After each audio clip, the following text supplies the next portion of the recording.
마태복음 5장 35절로 43절까지 말씀 저와 번갈아 가면서 읽도록 하겠습니다. 아직 예수께서 말씀하실 때 회당장의 집에서 사람들이 와서 회당장에 이르되 당신의 딸이 죽었나이다. 어찌하여 선생을 더 괴롭게 하나이까?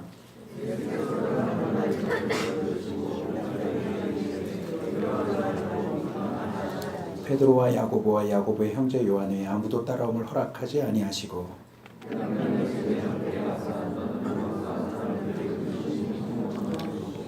그들에게 이르시되 너희가 어찌하여 떠들며 우느냐? 이 아이가 죽은 것이 아니라 잔다 하시니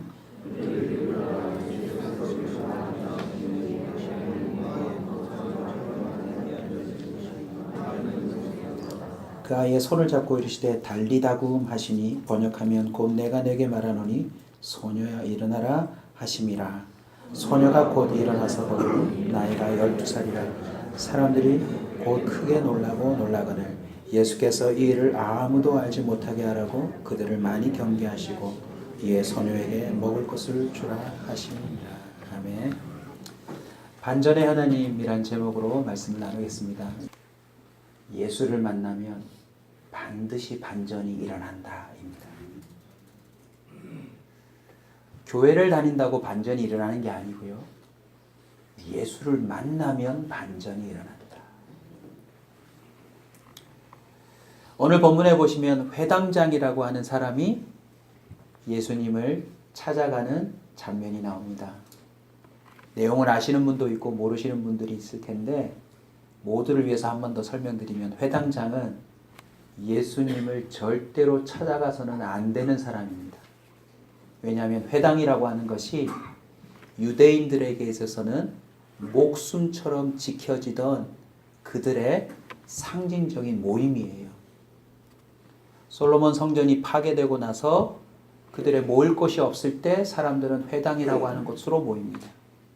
성전이 있을 때에도 성전 안에 모든 사람이 다 들어갈 수 없기 때문에 또 다른 곳에서 유대인들이 모여 성경을 읽고 기도하고 하나님의 은혜를 받고자 그들이 모여서 함께 교제 나누고 그들에게 주어진 율법을 철저히 지키려고 했던 유대인들에게 있어서는 목숨처럼 지켜지던 곳이 회당입니다. 우리가 생각하는 노인정 정도가 아닙니다. 우리가 생각하는 무슨 로터리 클럽도 아닙니다. 민족성을 지켜내는 아주 중요한 곳이 회당인데 여러분 예수가 누구였습니까? 유대인들에게 자신들이 믿는 하나님을 신성모독한다.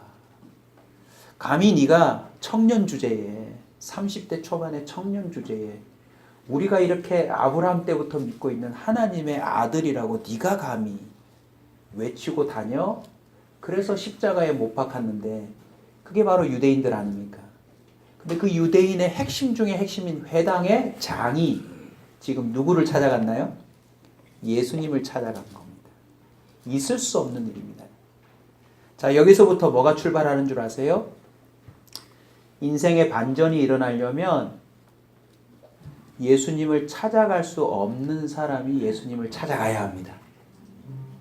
그래서 저는 오늘 기뻐요.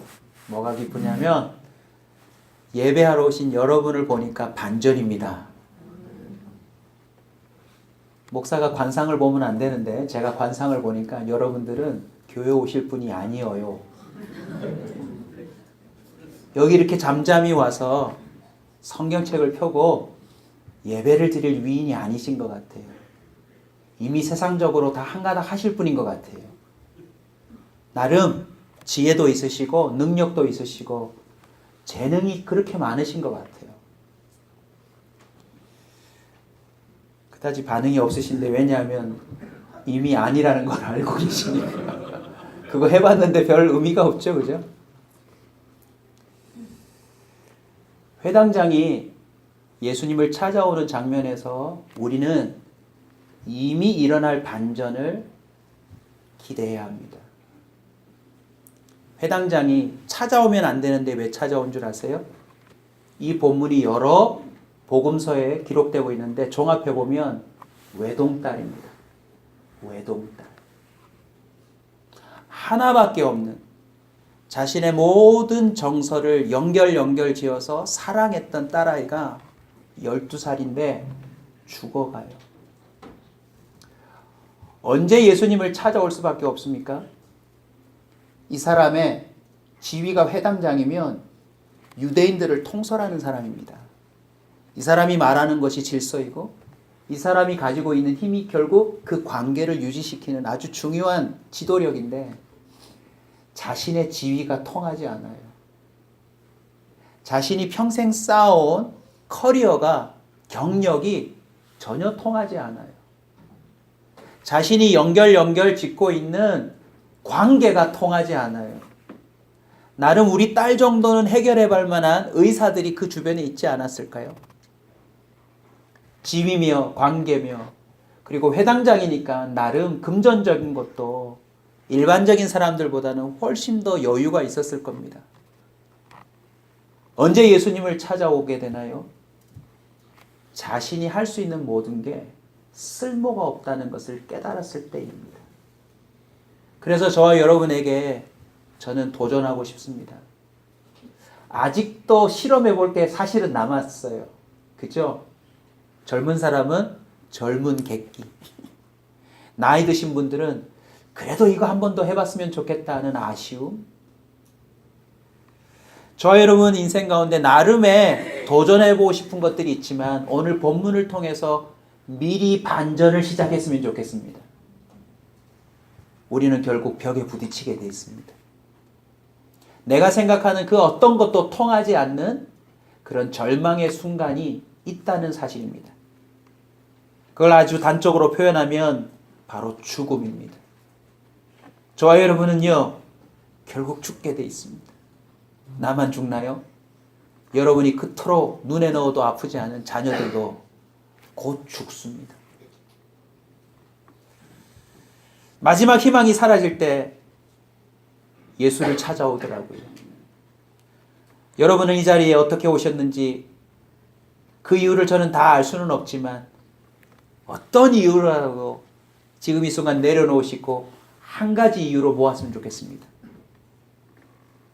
주님이 필요합니다. 저는 주님이 필요합니다. 더 이상 아빠 노릇 못하겠고요. 더 이상 엄마의 역할도 못하겠고요. 더 이상 내 힘과 능력으로는 이 절망이라는 걸 이겨내며 살 수 있는 그런 능력이 내게 없음을 고백하는 주님이 내게 필요합니다. 라고 고백할 수 있었으면 좋겠습니다. 회당장은 찾아왔습니다. 그래도 희망을 가지고요. 근데 오늘 본문 보시면 집에서 사람이 와서 딸이 죽었다라고 말합니다. 그리고는 회당장에게 이렇게 말합니다. 더 이상 예수를 괴롭히지 마라.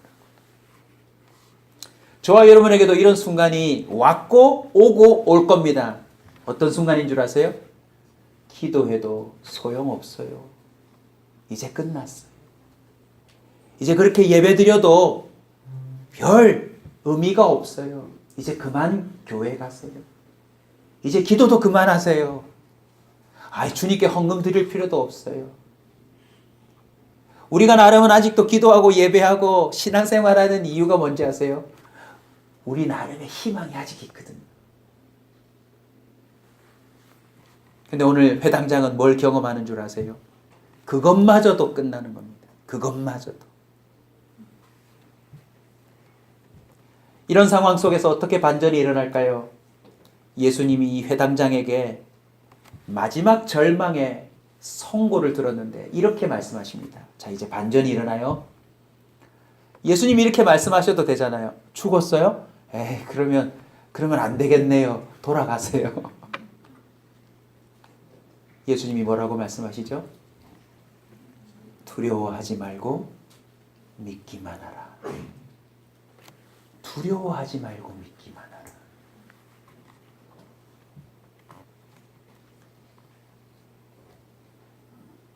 예수님의 입에서 나온 그 말씀 속에서 우리는 중요한 원리를 깨닫습니다. 반전은 믿음이 필요합니다. 아멘. 믿음 없는 자에게는 반전이 일어나지 않습니다.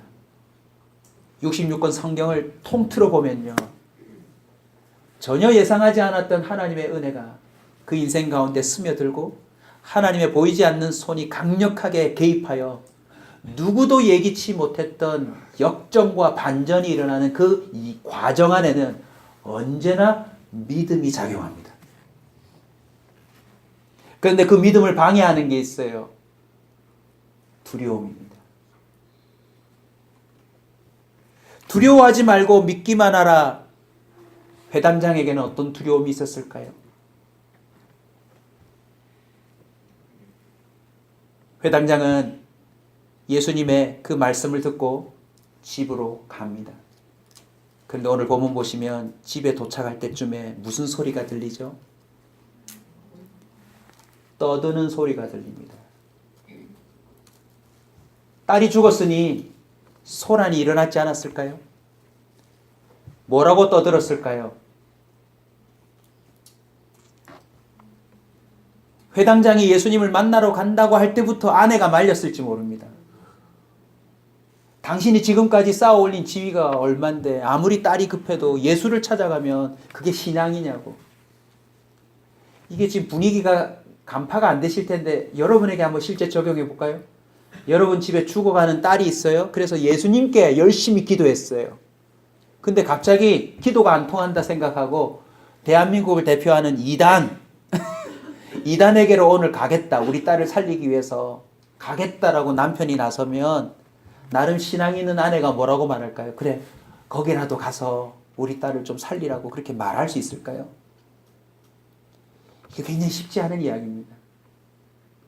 딸이 탁 죽는 순간 사람들을 떠들었을 겁니다. 괜히 갔네. 가지 말라고 그랬더니.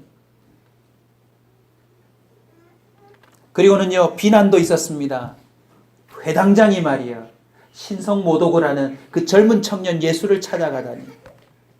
죽었다는 사실 앞에 온갖 사람들의 말이 난무했을 겁니다. 그뿐입니까? 울며 심히 통곡함. 여러분 세 가지를 기억하십시오. 회당장 앞에 떠드는 것, 울며 심히 통곡함, 그리고 비난함. 이 모든 것들이요. 예수님과 함께 동행하며 왔지만 회당장을 뭐로 밀어넣을까요? 두려움으로 밀어넣습니다. 두려움은 어디서 오는 걸까요? 인간의 무능함에서 옵니다. 안 되면 어떡하나? 안 되면 어떡하나? 큰일 나면 어떡하나? 그런데 그 모든 두려움의 끈은 추적해보면요. 결국 죽음과 연결되어 있어요. 죽으면 어떡하나? 교통사고든 이런저런 조그만 사건이든 큰 사건이든 간에 결국 죽으면 어떡하나? 죽음에 대한 두려움과 연결되어 있더라고요. 말씀을 듣는 가운데 뿐만 아니라 오늘 예배를 마치고 난 다음에 여러분 중요한 숙제가 하나 있습니다. 여러분이 해결하지 못하고 여전히 품고 있는 두려움을 찾아내십시오.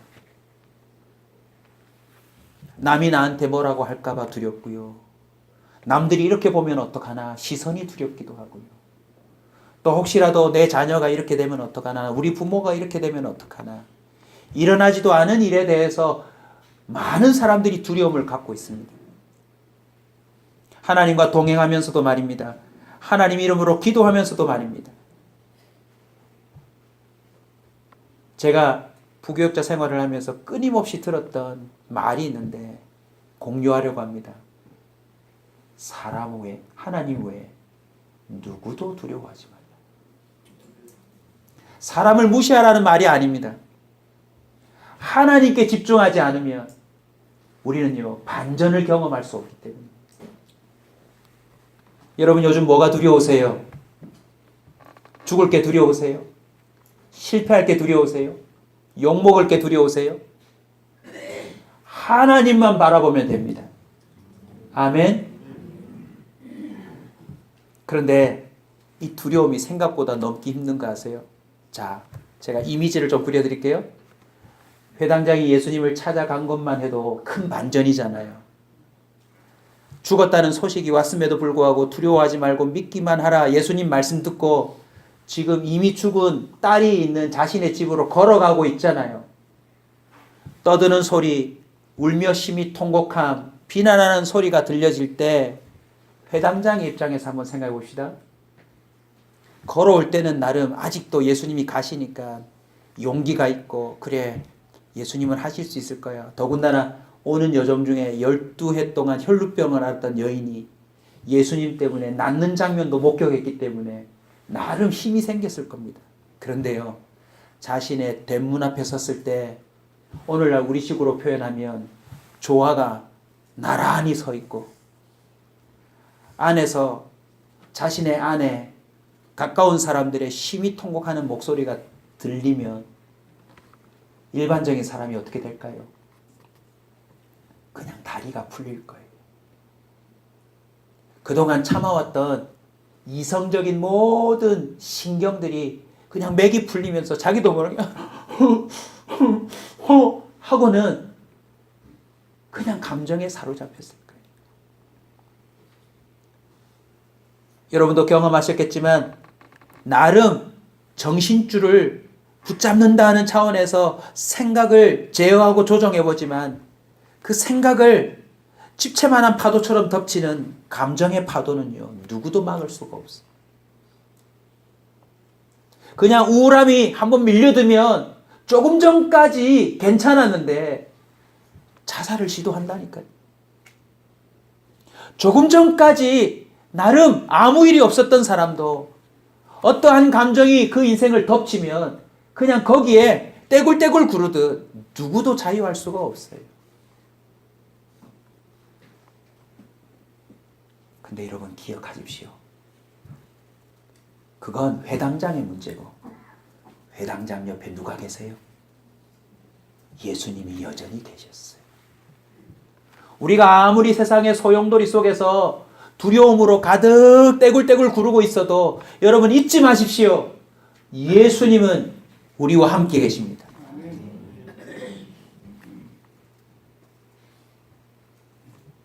아마 난리도 아니었을 거예요. 마지막 한 줄 가지고 있었던 제사장의 그 회당장의 소망도 그냥 풀어졌을 거예요. 근데 예수님의 두 번째 반전의 말이 옵니다. 들어가자. 이 부분도 묵상의 주제가 될 수 있을 텐데요. 죽어있는 딸 앞에 부모와 예수님의 함께 동행한 제자들만 데리고 들어갑니다. 이유가 뭘까요? 자기 문제가 아닌 사람들은요, 좀처럼 믿음을 동원하지 않습니다.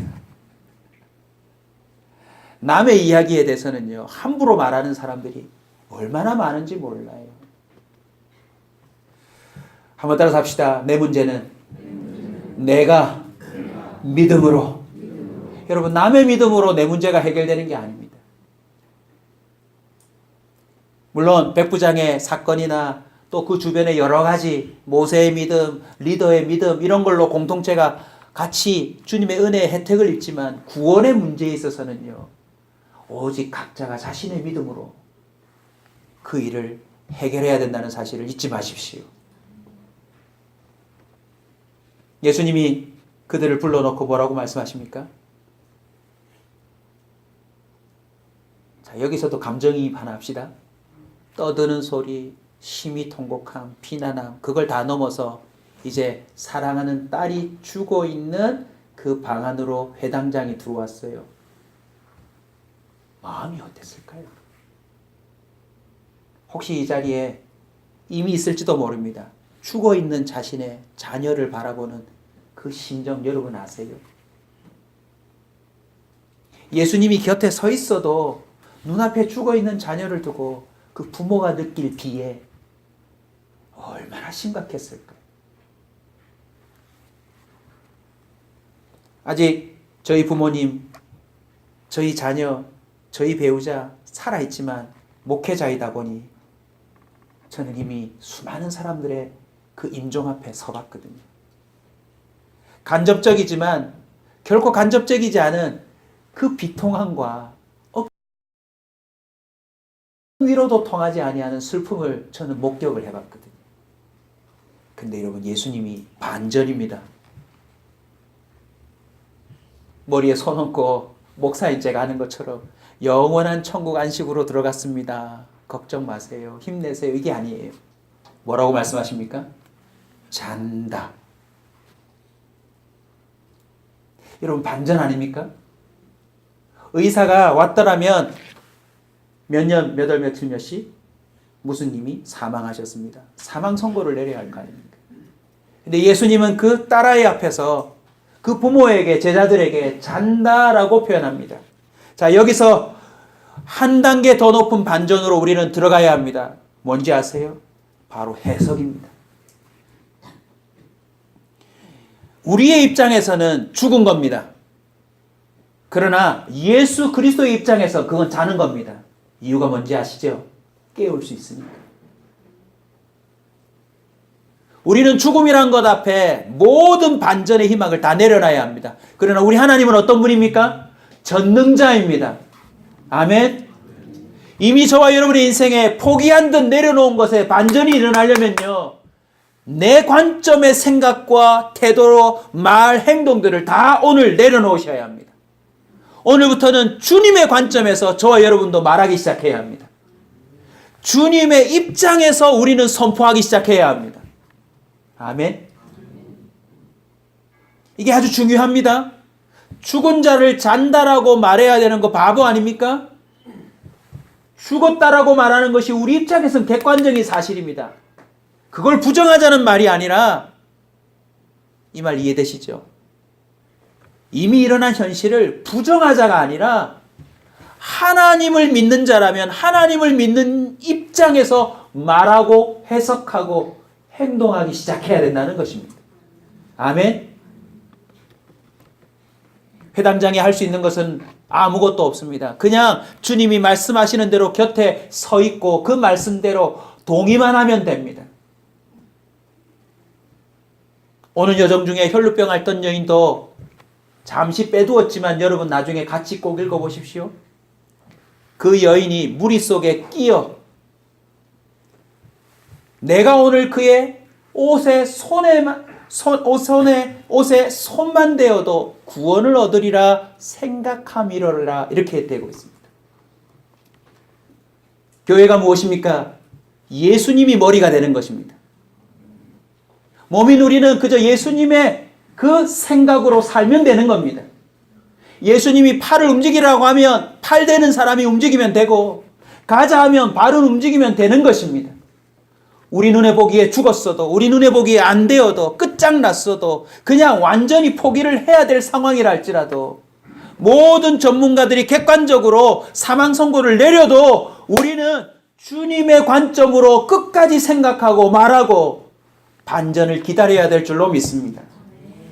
요한복음 11장 25절입니다. 예수께서 이르시되 나는 부활이요 생명이니 나를 믿는 자는 죽어도 살겠고 무릇 살아서 나를 믿는 자는 영원히 죽지 아니하리니 이것을 네가 믿느냐? 누구에게 한 이야기입니까? 이미 죽어 장사를 끝내버린 나사로 집안에 하신 이야기입니다. 이것을 네가 믿느냐? 객관적인 사실보다 더 중요한 것이 무엇입니까? 절대 주권을 가지고 모든 것을 다스리고 있다고 하는 하나님을 향한 믿음이 중요한 것입니다. 자기 생각을 고집하고 안 될 이유들을 다 찾아내는 교회 말고요. 설사 그렇더라도 묵묵히 하나님이 뭐라고 하실까? 하나님이 이 일을 어떻게 하실까?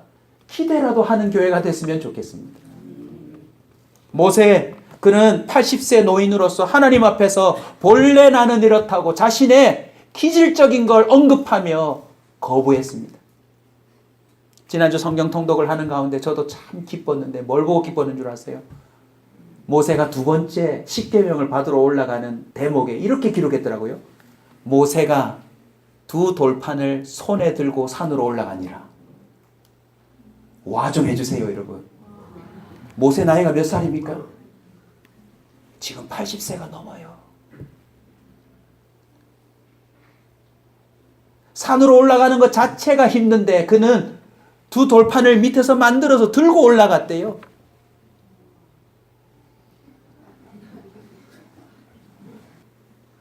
모세가요, 백성의 운명을 들고 그 노인네가 자신의 운명도 아닌데 어찌 보면 그렇게 살아냈더라고요. 모세의 인생 자체가 반전 아닙니까? 지팡이 하나로 홍해를 어떻게 가릅니까?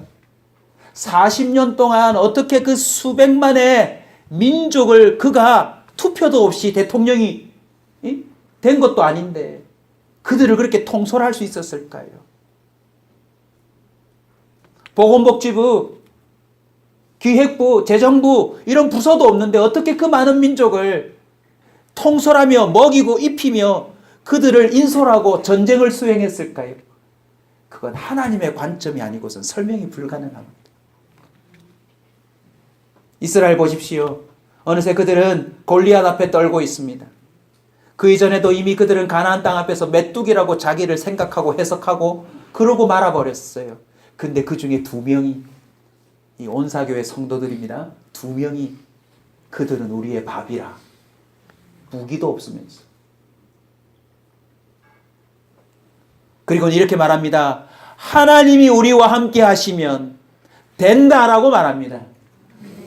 다시요, 객관적인 사실을 부정하는 현실과 동떨어진 개념의 삶을 살자는 게 아닙니다. 객관적인 사실을 우리도 벗어날 수 없는 존재들이에요. 하지만 적어도 무엇은 있어야 합니까? 전능자를 믿는 자라면 우리는 전능자의 관점에서 적어도 말할 수 있어야 합니다. 우리는 못해도 그렇게 고백하고 그분이 일하실 수 있도록 장은 열어드려야 합니다.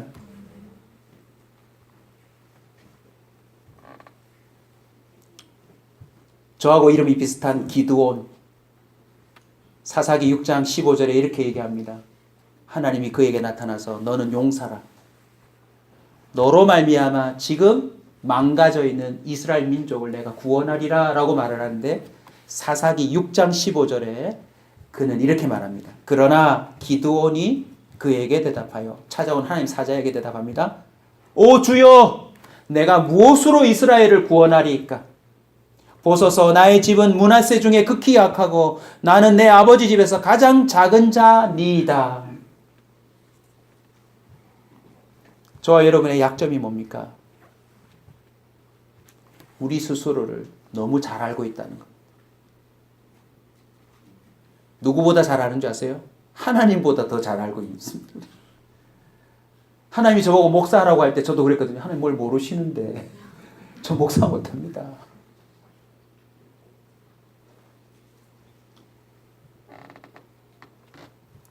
금수저, 흙수저는 없습니다, 여러분.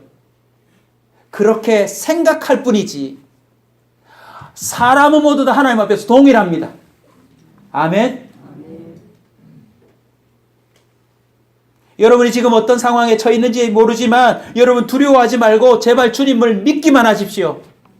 그리고 이제 이래서 안 된다, 저래서 안 된다, 안 된다 말하지 마시고 잔다라고 선포하셨던 예수님의 그 음성을 생각하시며 전능자의 입장에서 말하기 시작하십시오. 제가 요즘 말의 힘이란 책을 다시 꺼내어서 읽고 있는데 옛날에 읽었던 책입니다. 여러분 한번 읽어보십시오. 우리 주님은요, 입술의 열매를 창조하는 분이다 라고 성경에 기록했더라고요. 그리고 내 귀에 들린 대로 하겠다. 그러고 보니까 믿음의 생각을 하고 믿음의 말을 한 사람들은 성경에 보니까 하나도 빠짐없이 그대로 되거나 그 이상 됐습니다. 할렐루야. 오늘 이 기드온이 실수하는 것이 무엇입니까? 사사기 6장 15절 이겁니다. 이거. 오 주여, 내가 무엇으로 이스라엘을 구원하리까? 지금 누가 구원하려고 그래요? 자기가 하려고 하는 거예요.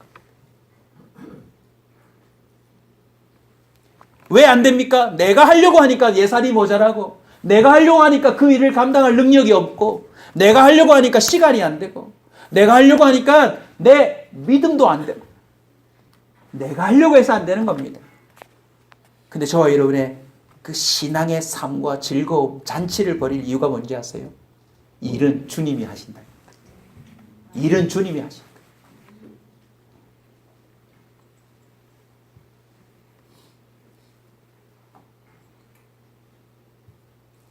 마지막 예수님이 반전을 이루십니다. 자, 이까지 좋아요. 근데 문제는 아무 일이 안 일어나고 있잖아요. 그때 예수님이 41절에 보시면 그 아이의 뭘 잡고요? 손을 잡고. 여러분, 아버지가 잡은 것도 아닙니다. 예수님이 잡아주셨어요. 회당장 아버지는 그저 예수님을 찾아가고, 그것도 찾아간 게 자발적으로 찾아간 게 아니잖아요. 자신이 할 수 있는 일이 없으니까. 돌아올 때도 자기는 포기하고 돌아오는데 예수님이 같이 와줬잖아요. 안 그래요, 여러분? 예수님이 와줬잖아요. 마지막 자신의 딸을 잡아 일으키는 것도 누가 하세요? 예수님이 직접 하시는 거예요. 달리다고 뜻 기억합시다. 소녀야 일어나라. 자신의 이름을 넣어서 한번 선포합시다. 아무개여 일어나라. 시작. 어떻게 그렇게 깨워서 일어나겠습니까, 여러분? 좀 더 믿음을 갖고 자신을 향하여 선포하면 됩니다, 여러분. 자, 같이 합시다. 시작. 기봉아 일어나라. 번역하면 내가 내게 말하는, 여러분, 말하는 주제가 누굽니까? 예수님입니다. 회당장이 누굽니까? 유대인의 모든 종교심을 앞장서서 표현해야 될 사람인데 그는 말에 힘이 없어요. 그는 일어났습니다. 사람들이 크게 놀랐습니다. 그리고 소녀에게 먹을 것을 줬습니다. 자, 여러분, 장례식장이 뭐로 바뀌었습니까? 잔치집으로 바뀌었던 것입니다. 할렐루야. 여러분, 오늘 이 말씀을 들은 저와 여러분이 두려워하지 말고 믿기만 하며 오늘부터 주님의 관점에서 생각하고 해석하고 말하고 잠잠히 머물러 있기만 해도 주님이 손을 내미시고 일하시면 저와 여러분의 집안 분위기가 완전히 반전될 겁니다. 장례식장이 초상집이 잔치집이 될 줄로 믿습니다. 하나님이 반드시 일할 거라니까요.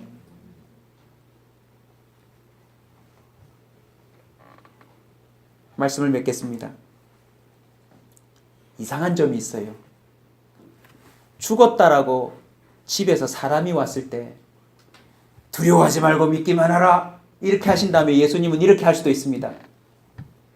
가봐라, 나 샀다. 주님은 뭐만 하시면 돼요? 굳이 소녀의 손을 안 잡아줘도 됩니다. 두려워하지 말고 믿기만 하라. 나 지금 혈루병도 지금 고쳐야 되고 지금 갈 데가 많으니까 너 집에 돌아가봐. 네 딸이 살아있을 거야. 죽은 걸 보고 죽었다고 소식을 전한 사람하고 같이 가서 살아있는 걸 보면 똑같이 놀랄 것 아닙니까? 질문. 예수님은 왜 회당장과 끝까지 가고 죽은 아이 방까지 들어가서 그 아이의 손을 잡아 일으키며 먹을 것까지 주라고 끝까지 주님은 가셨을까요? 1번 살려주고 주님도 같이 좀 먹으시려고 배가 고파서 그런 이유일까요? 저는 여기에 비밀이 있다고 믿습니다. 회당이요 시나고그라는 단어로 이루어져 있는데 이 회당이라는 말 자체가 두 가지 의미예요. 한자로도 똑같죠. 회자가 무슨 회자일까요? 모일회 아니겠습니까? 당은 뭘까요? 소위 제단 아니겠습니까? 모여서 기도하고 예배하고. 그래서 회당의 기능 자체가 크게 세 가지입니다. 기도하는 집, 집회하는 집, 마지막 학습하는 집입니다. 그래서 유대인들이 기도하고 그 안에서 모든 집회를 갖고 결국 거기서 유대인의 결례를 배우고 학습하는 현장이거든요. 시나고그라는 말 자체가 쉰이 함께입니다. 그리고 고그라는 말 안에는 인도하다, 데려가다 라는 의미가 있어요. 예수님이 왜 회당장을 끝까지 데리고 간 줄 아시겠죠? 이것 아닐까요? 여러분, 회당장의 외동딸이 죽었잖아요. 일제히 소식이 전파되면서 누가 모였을까요? 일단 회당 관계자들 다 와야 합니다. 왜냐하면 장의 딸이 죽었으니까. 유대인 사회에 가장 높은 자가 죽은 것이나 높은 자의 딸이 죽었으니까 수많은 유대인들이 거기 회당이라고 함께 모여 있었을 것입니다. 그 장이 되는 회당장을 주님은 정말 시나고그를 하신 거예요. 어떻게 기도하는 것인지, 어떻게 믿음으로 행동하는 것인지, 무엇보다도 예수 그리스도가 진정 너희들이 기다리고 있는 구약의 그 메시아라는 사실을 학습시키고 싶은 것입니다. 아멘. 성경 통독하면서도 깜짝 놀랐어요. 여러분, 예수님은 마을에 들어갈 때마다 가난하고 힘든 자들도 찾아가셨지만 주님의 주 목표가 뭐냐면 언제나 회당에 들어가셨어요. 사도 바울도요, 지역 갈 때마다 제일 먼저 회당을 찾아서 그곳에 들어가서 예수가 그리스도라는 사실을 알리기 시작하셨어요. 근데 통독을 하면서 보니까요, 예수님에게 제일 화 많이 내는 사람들이 누군지 아세요? 회당장들이에요. 회당장이 심히 놓아요. 회당장이 심히 놓아요. 그렇게 나와 있습니다. 근데 오늘 이 회당의 회당장은 어떤 교육을 받습니까? 예수는 신성모독하는 젊은 청년이 아니다. 그는 그리스도시요 살아계신 하나님의 아들이요 그는 부활이요 생명이요 그를 믿는 자는 죽어도 살겠고 살아서 믿는 자는 결코 죽지 않는다고 하는 사실을 뭐 한 거예요? 학습한 겁니다. 이제 이 아들을 통하여서 이 회당은 어떤 일이 벌어졌을까요? 예수에 대한 새로운 교육이 시작되었을 것입니다.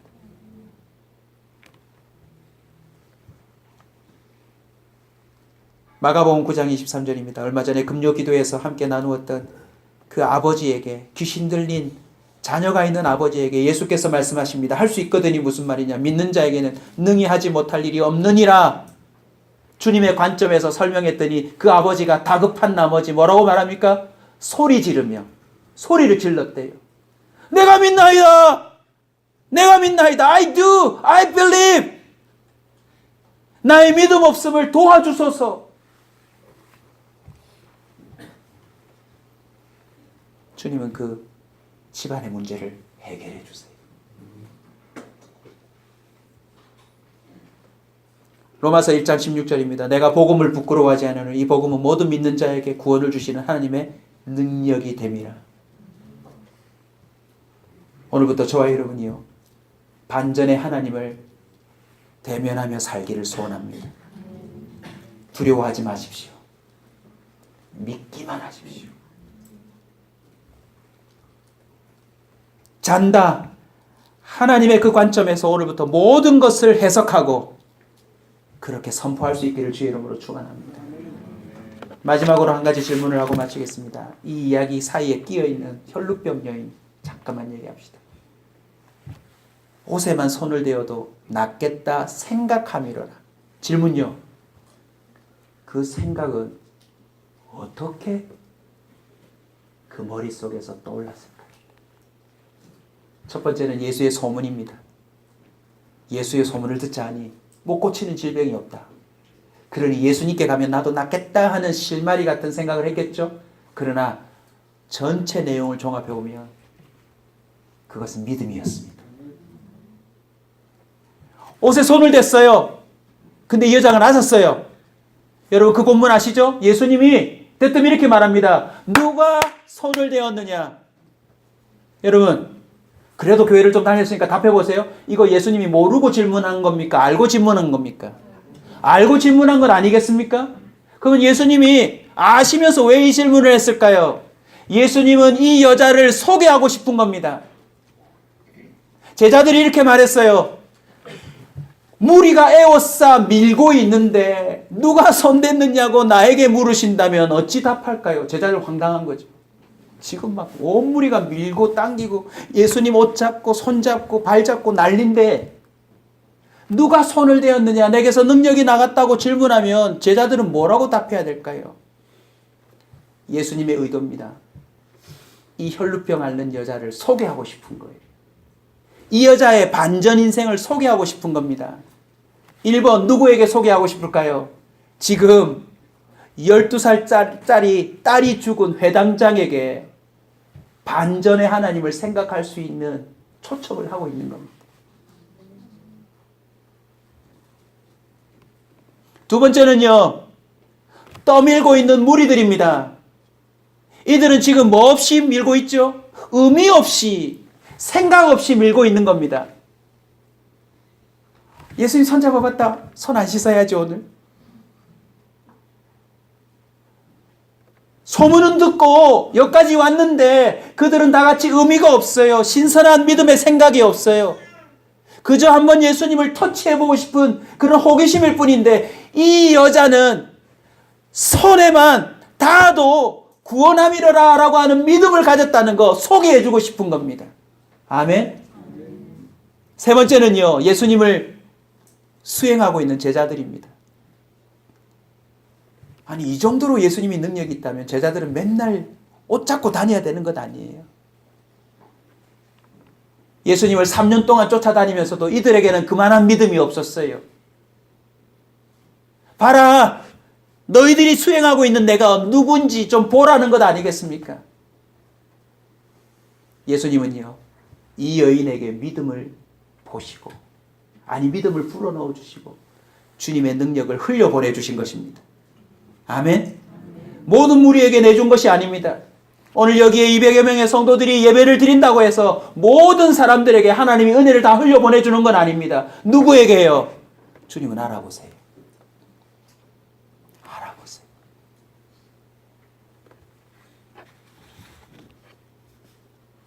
네 번째는 저와 여러분입니다. 혈루병의 여인도 회당장의 여인, 회당장의 딸도 이 사건을 곁에서 보지 못하고 수천 년 뒤에 예수에 대해서 들어야 될 저와 여러분을 위해서 예수님은 이 여자를 이 집으로 끄집어낸 겁니다. 오늘날 제가 목회를 해보니까요, 교회에 있는 수많은, 우리 교회뿐만 아닙니다. 교회에 온 모든 사람들이 에워싸 밀고 있어요. 예수의 소문을 듣고. 그리고는 이러고 있는 겁니다. 밀지 마라. 당신 방금 나 발 밟았어? 근데 지금 밥은 언제 주나요?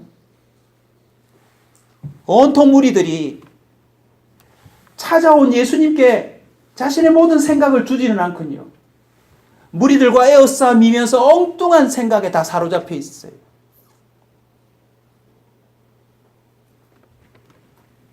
누가 은혜를 받을까요? 주님께 집중하는 사람입니다. 우리 교회 오셔서도 이제 점점 사람이 늘어날 텐데 제가 부탁드립니다. 에워싸 미는 무리들과 뒤섞여셔서 그 생각에 머물지 않기를 주의 이름으로 축원합니다. 아멘. 오직 주님께 집중하셔서 반전을 이루십시오. 하나님이 여러분의 인생을 어떻게 뒤집어 엎으시는지 그걸 경험하고 강력하게 증언할 수 있기를 주의 이름으로 축원합니다. 하나님, 제게 역사하신 반전으로 또 반전되는 인생이 있게 해주십시오. 하나님, 결코 온사교회 목사님이 괜찮은 줄 알았는데 저렇게 살았어 하는 반전은 없게 하여 주시옵소서. 내 저럴 줄 몰랐다. 하나님이 꼭 내 인생 가운데 역사하셔서 내 손을 잡아 일으켜 주시고 제게도 명해 주십시오. 기봉아 일어나라. 너 강하고 담대하라. 진정한 목사가 되라. 크리스찬이 되라. 주의 이름으로 하나님의 뜻을 이루라 라고 하는 그 명령이 실현되도록 여러분도 기도해 주시고 저도 기도하겠습니다. 오늘부터 저도 아까 1부 때도 말씀드렸는데요, 우리 성도들의 생각에 신선한 믿음의 생각이 들어가도록 저 기도할 겁니다. 기도할 겁니다. 왜 아멘이 없었습니까? 올해 여러분의 인생에 잔치가 벌어질 겁니다.